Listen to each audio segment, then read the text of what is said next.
With the Supreme Court verdict against it, Subrata Roy Sahara Group will have to repay 24,000 crore rupees to investors, but the group is now trying to force investors of the two companies, remember Sahara India Real Estate and Sahara Housing Investment, to convert their original investments into two other schemes. How does this happen and what is really taking place at Sahara? Mrinalini Krishna joins us with all those details.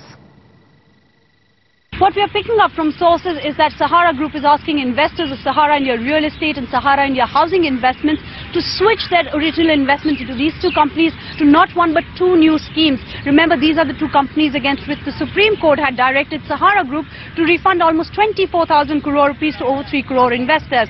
Now, one is a fixed deposit scheme called Sahara India Q-Shop Plan H, which promises to return 2.35 times the investment amount in just 6 years. So they are offering to more than double the money in a span of just 6 years.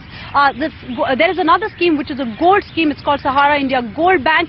This scheme promises investors to buy gold at a hugely discounted price. The scheme offer document says that investors can book 16 grams of gold for just the price of 10 grams of gold and get delivery in 5 years, making them eligible for a discount of almost 37.5%.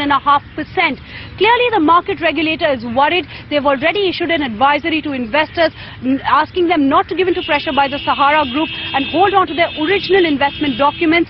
They've also initiated, as we understand from sources, a preliminary inquiry into this entire matter. We wrote to Sahara Group seeking clarification on this matter. However, they did not respond to ET Now's queries.